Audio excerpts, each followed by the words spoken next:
Hi everyone, welcome to my channel. I'm Kim and I help female entrepreneurs to overcome anxiety in 21 days. So I'm going to answer some of your questions that I've gotten about manifestation, like your most asked manifestation questions. So if this is helpful for you, subscribe to my channel, like it below. I'd love to hear from you. So question number one is, my manifestation takes ages to work and I don't know why. This is a great question. So there's a couple things going on here, and the first one I want to address is like the speed that we manifest something is the rate at which it feels natural to you. So if you're like, I want to manifest a Malibu mansion, and you're living in a rental with like 5 other people right now, it's a huge jump. And it's not to say it can't happen, but generally the rate which you manifest something in is how natural it feels for you to have that thing. And there's a couple reasons for this. One, because your subconscious will never make you a liar. So if you don't believe that you're worthy and deserving of having something on a subconscious level, you're not going to manifest it in very quickly. And even if you do manifest it in, you're going to manifest it out very quickly. The second thing is you need to address your subconscious beliefs. You might have something in your subconscious that's blocking you from manifesting this thing, and so your subconscious will never make you a liar. So if your subconscious is not supporting you in what you want to manifest, say you're like, I want to be super wealthy, I want to be super abundant, and your subconscious is like, if you have a lot of money, it's going to mean that you'll never be able to trust people. People will only want you for your money and they won't actually want to be your friend. If that's what's going on in your subconscious, you're not going to manifest it in on a conscious level, because your subconscious is always just trying to keep you safe.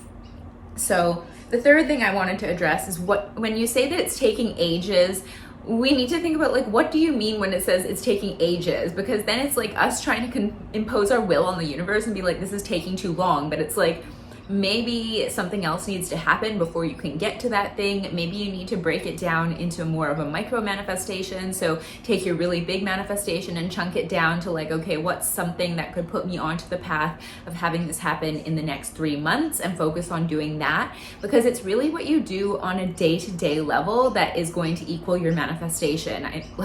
We set these huge goals for ourselves, like down the line in the future, and then we forget that what you're doing in this present moment is what's going to allow you to have that thing. So if you're taking daily consistent action, it's inevitable you're going to get to your thing if you have the beliefs and the subconscious and the worthiness to back it up. But you need to believe that too. And the less believable it seems to you, the more it's going to push it away, the longer it's going to take. Also, I want to throw in the caveat there that the universe never says no. It says yes, not right now, or I have something better coming for you. So when we think that we're not getting the thing in the timeline that we think that we should be getting it in, we have to trust that the universe has a plan here, and either maybe that thing wasn't the right thing for us and something better is coming along, and we just have to hold the vision for it. So on to the next one. What is the most effective way to manifest? Well, technically you're manifesting all the time. You can't really turn it off. You are always creating your reality, whether you're aware of it and whether you're not aware of it. And you're creating your reality through like the actions you take, the beliefs you have, your value system, what you believe is possible for you, what you're focusing on. All of these things go into manifesting things effectively. So when you want to know the most effective way to get to your particular manifestation, I always say there's 2 things that need to go on. Your subconscious needs to be believing that this is possible and needs to be on board with it. Your beliefs have to line up with what you're manifesting, and you have to have the self-worth and deservingness. Because if you don't believe that you're deserving of having it, you don't believe you're worthy, if it feels really unfamiliar for you to have that thing, you're not going to keep it, you're not going to hold on to it, you're going to manifest it out really quickly. So that's why it's so important to be doing the work on yourself. You're never going to get to that next level if you're not working on yourself in the present moment. Like that version of you that has that thing is going to require you to become a different person. So how can you start embodying that version of yourself who has that thing right now? I think if I was going to boil it down to one word, I would say embodiment. How can you embody the version of yourself that has that thing in this present moment and show up as her every day, and it's going to show up in your reality eventually? So next question.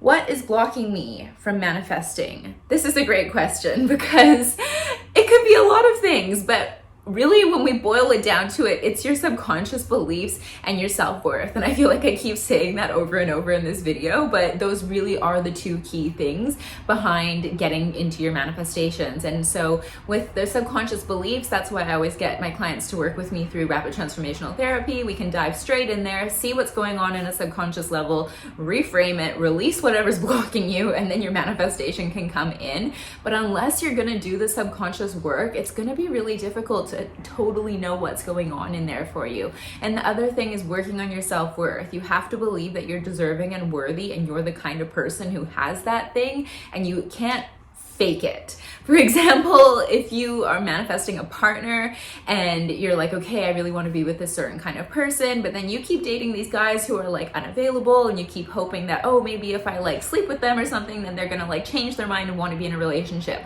This is not communicating to the universe that you believe that you can have what you want. If that's not the kind of person you want to be with, you have to say no to every single one of those guys that shows up, and show the universe that you're like, that's not it. I'm gonna say no, and trust that you have something better. And that's why the self-worth part is so important, because it gives you the trust. You're able to put that trust in something outside of yourself, instead of like, what's the best way to describe it? Instead of like sitting there and being like, is it coming? Is it possible? Does it exist? You trust and you know that it is coming, it's possible, and it exists. And this is why you're able to say no to everything that isn't right for you.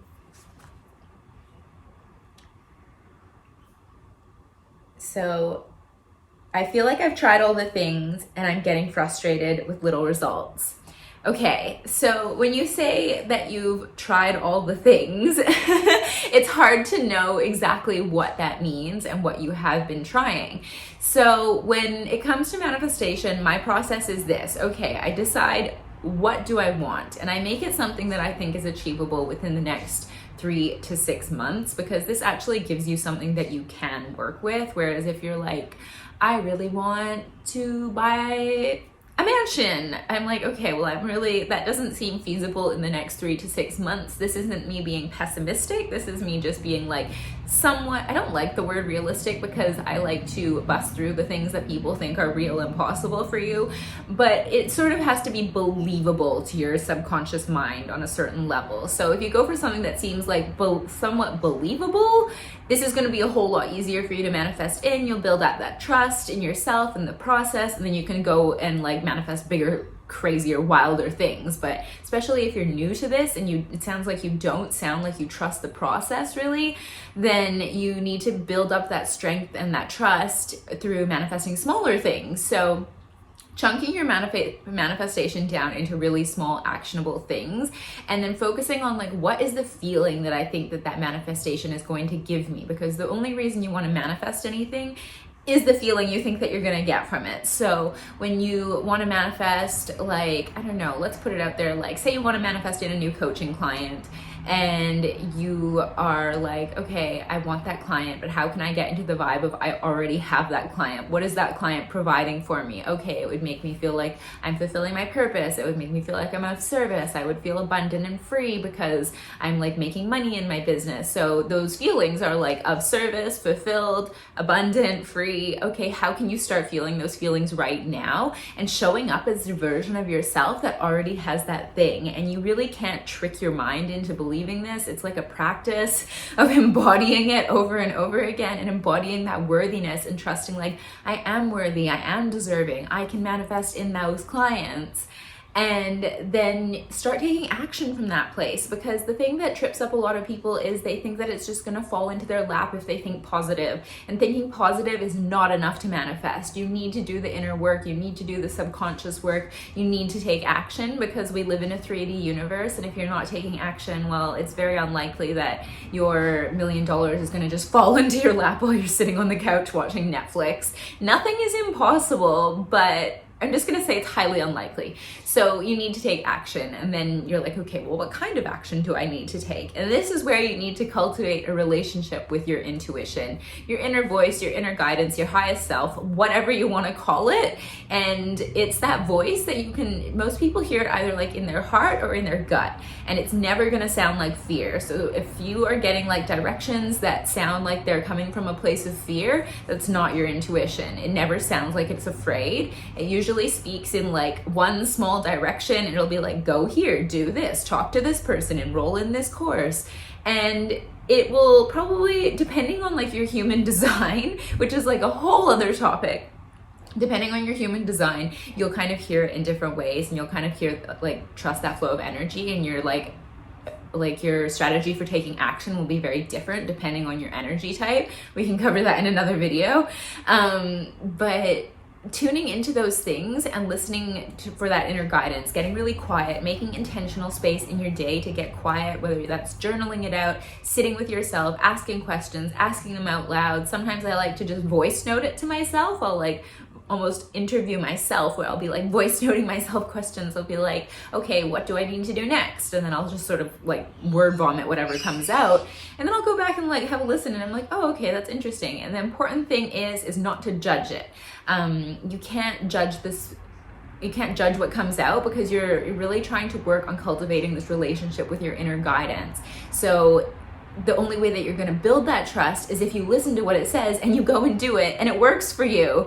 So it's almost like you're playing like a little game with the universe. You're being like, okay, here's the thing I want. I'm showing up as the version of myself that has it. And okay, now my intuition is saying like, go here and do this thing. And so then I have to go there and do that thing so that I can get the next instruction and the next one and the next one. And it's like little Easter egg hunt. And eventually it'll lead you to where you're supposed to go. So that's all the time I have for questions today. If you have a manifestation question, please reach out, comment it below. I will answer them in the next round of manifestation questions. And please, if you like this, subscribe to my channel, like it below. I hope you have an incredible day, and I will talk to you soon.